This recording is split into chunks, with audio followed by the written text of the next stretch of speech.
A mountain that Iran spent nearly 2 decades burying its most sensitive nuclear work inside. Hundreds of feet of rock and reinforced concrete, standing between the world and one of the most dangerous programs on the planet. 7 stealth bombers had just flown 18 hours across the globe. No one saw them coming. No one tracked them. Not a single shot was fired. And then, in less than 30 minutes, the sky over that mountain opened up. 14 bombs, 30,000 pounds each. The single most destructive non-nuclear weapon the United States has ever built. Dropped in combat for the very first time in history.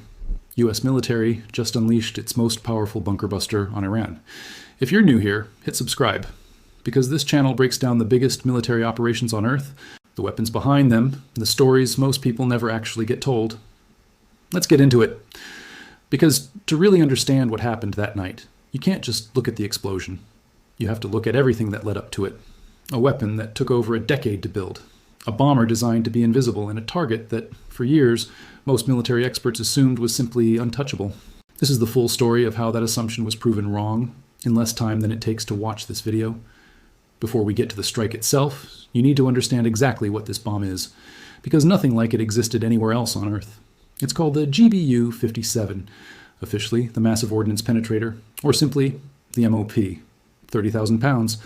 That's the weight of 2 fully loaded school buses, compressed into a single bomb. Built almost entirely from hardened steel, engineered for one job only. Survive slamming into solid rock at incredible speed without breaking apart, so the explosive charge inside can detonate exactly where it's supposed to, not on the surface, deep underground. According to defense officials, this bomb is designed to punch through roughly 60 meters of reinforced concrete. That's nearly 200 feet, before it even goes off. But here's the detail almost nobody talks about. This bomb doesn't explode the second it hits the ground. Each one carries a programmable fuse. Engineers can dial in exactly how long it waits after impact before detonating. The longer the delay, the deeper it drives before it explodes. For this exact mission, officials later revealed something remarkable. Every single bomb had its fuse custom programmed. Different impact angle, different arrival sequence, different final heading, built specifically around the exact target it was about to hit. This wasn't a bomb dropped and forgotten. This was a scalpel, built to solve one problem the U.S. military had been chasing for over a decade. And to put this weapon in perspective, compare it to what came before it. For years, the largest bunker buster in the American arsenal weighed about 5,000 pounds. Effective against many hardened targets, but nowhere near enough to reach something buried as deep as Fordow. Military planners knew that if a facility like this ever needed to be neutralized, an entirely new class of weapon would have to be built from scratch. That's exactly what the Massive Ordnance Penetrator program became. Not an upgrade, not a modification. A completely new weapon, roughly 6 times heavier than anything that came before it. Designed around one specific scenario that, until that night, had only existed on paper and in classified planning rooms. The B-2 Spirit. If you've never seen one up close, it doesn't even look like a normal aircraft. No tail, no sharp angles. Just a smooth flying wing shape built from the ground up to disappear from radar. Each B-2 can carry 2 of these 30,000-pound bombs at once, which tells you immediately how big this mission actually was. To drop 14 bombs, the Air Force needed 7 of these aircraft flying together in a single coordinated strike. But here's what almost nobody realized while it was happening.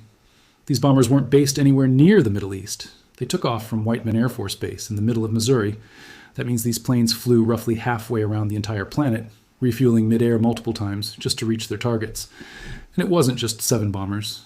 According to the Pentagon, 125. Aircraft supported this operation from the air. Fighters, refueling tankers, support planes, an entire invisible army in the sky, built around just 7 stealth bombers and their payload. The Pentagon gave this mission a name. They called it Operation Midnight Hammer. And think about what that name actually represents.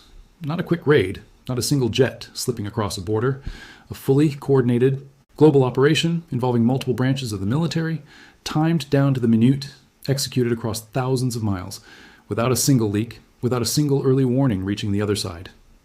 In an age where satellites track troop movements and information spreads in seconds, keeping an operation of this size completely invisible until the moment of impact is, on its own, one of the most remarkable parts of this entire story. So why did the United States decide that this was the night to use the most powerful conventional weapon it has ever built? For years, Iran had been building out its nuclear program across several key sites. Fordow, a facility carved directly into a mountainside, specifically because that depth made it nearly impossible for conventional airstrikes to touch. Natanz, a major enrichment site. Isfahan, tied to the broader nuclear infrastructure. Fordow, in particular, had been the exact problem the U.S. military had been trying to solve for a very long time. But then something happened that even the people running this program had been quietly preparing for almost 15 years. Reports on the origins of this mission reveal the concept behind this exact strike had been in development over a decade before this specific night. The need to hold a facility like Fordow at risk, as officials put it, was one of the core reasons this bomb was built in the first place. In other words, the United States built this weapon in large part because of this one mountain. There was only one weapon capable of reaching it. When tensions with Iran escalated to a breaking point, there was only one weapon in the entire American arsenal that could do this job, and only one aircraft on Earth that could carry it there without being seen. Every detail of this mission, down to the minute, had been rehearsed long before that night. Crews had trained on mock targets built to the exact specifications of what they would eventually face. Flight paths had been mapped and remapped. The margin for error on a mission flying halfway around the world into hostile airspace was effectively zero. Now let's walk through exactly what happened that night, minute by minute. The lead B-2 crossed into position over Fordow at 6:40 in the evening, Eastern Time, just after 2 in the morning in Iran.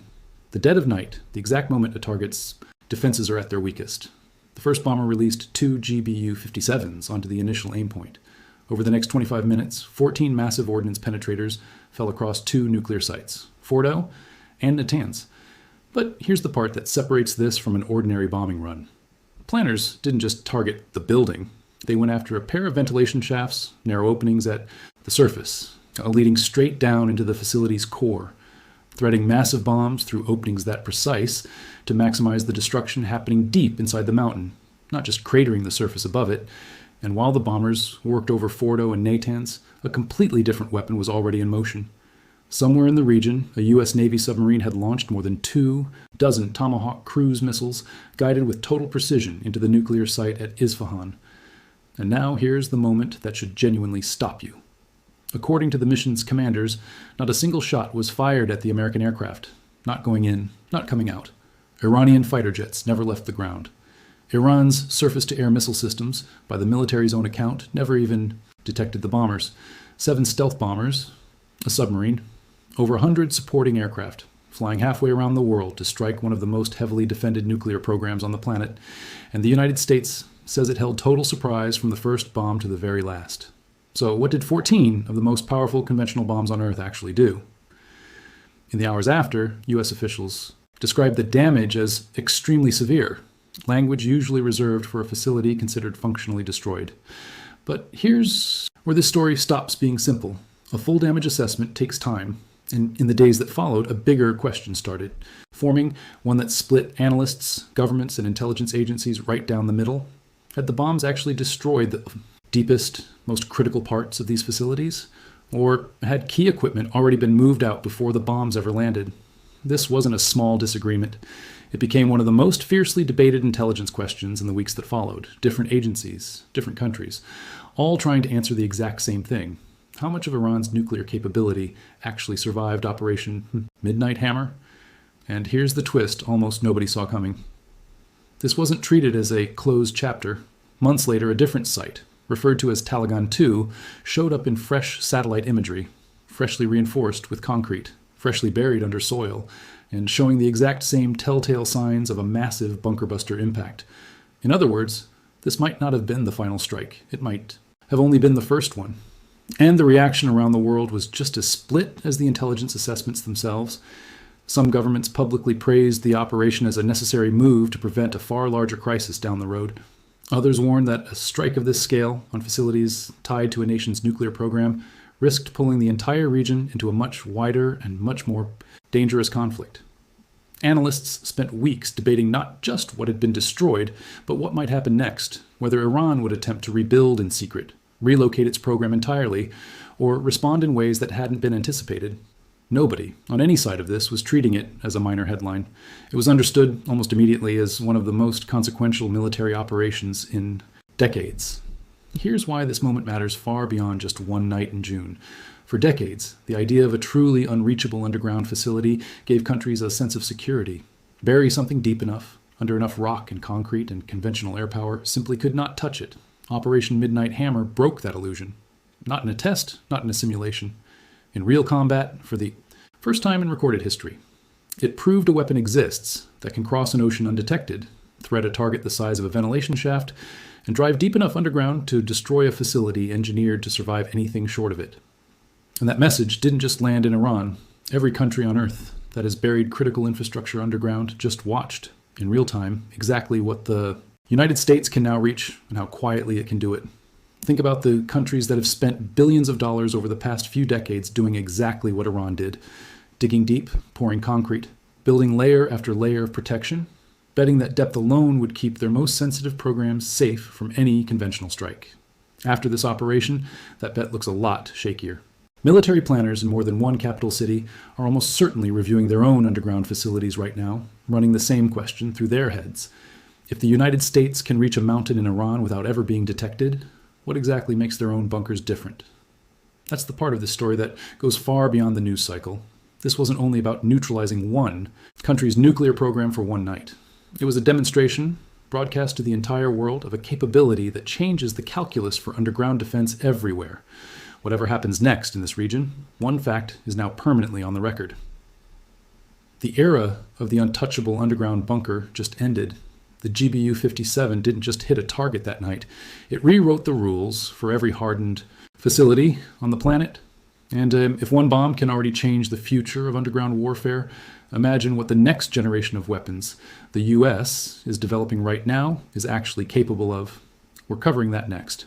So if you don't want to miss it, subscribe and turn on notifications, because this story is far from over. I'll see you in the next one.